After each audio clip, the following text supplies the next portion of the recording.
अवामी न्यूज़ में ख़बरुनि जो सिलसिलो जारी आहे। अव्हांखे कंदकोट खां ख़बर ॾींदा आहियूं त चीन में कोरोना वायरस पखिड़िजण बाद फाथल कंदकोट वासी नौजवान बशीर अहमद खोसो पारां सोशल मीडिया ते वीडियो बयान जारी कयो आहे। कंदकोट वासी चीन मां पंहिंजे वारसनि सां वीडियो कॉल्स ज़रिए राब्ता हॉस्टल्स ताईं महदूद हुजण ऐं पाकिस्तानी सफ़ारतखाने पारां का बि मदद न करण जूं शिकायतूं कयूं, जॾहिं त बशीर अहमद खोसो जो चवणु आहे त मां पाकिस्तान अचण जी कोशिश कई आहे। जिथे बि मां टिकट वठण थो वञा उतां मुंहिंजी टिकट कैंसिल कई थी वञे। हिते मां पंहिंजी फैमिली समेत रहियल आहियां। हिन चयो त मुंहिंजो पाकिस्तान अचण जो बंदोबस्तु कयो वञे। हिन वफ़ाक़ी हुकूमत खां फौरी तौर ते वतन वापसी घुराइण जी अपील कई आहे। मां हिते हर्बल मेडिकल यूनिवर्सिटी में PhD थो कयां, सेकेंड ईयर माइक्रोबायोलॉजी में।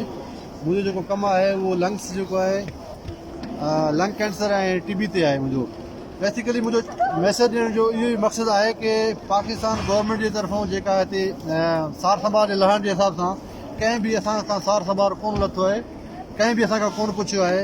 चाइनीज़ गवर्नमेंट असांजी थोरी घणी हेल्प कई आहे, उहा ईअं आहे जेका स्कॉलरशिप उहा ॾींदा आहिनि उन्हनि जे तहत असां पंहिंजी जेका मदद पाण कई आहे। बाक़ी पाकिस्तान एम्बेसी जेका बीजिंग उन्हनि जे तरफ़ां कंहिं बि असां सां को राब्तो कोन कयो।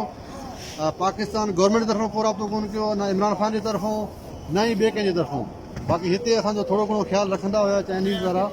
उनखां अलावा असां 2-3 दफ़ा फ्लाइटूं जेके करायूं हुयूंसीं उहे फ्लाइटूं बि कैंसिल थी चुकियूं। ॾाढा परेशान हुआसीं। हे मूं सां गॾु नंढड़ा ॿार आहिनि, मुंहिंजा बचड़ा आहिनि जंहिंखे मां पाण सां गॾु वठी आयो आहियां हिते।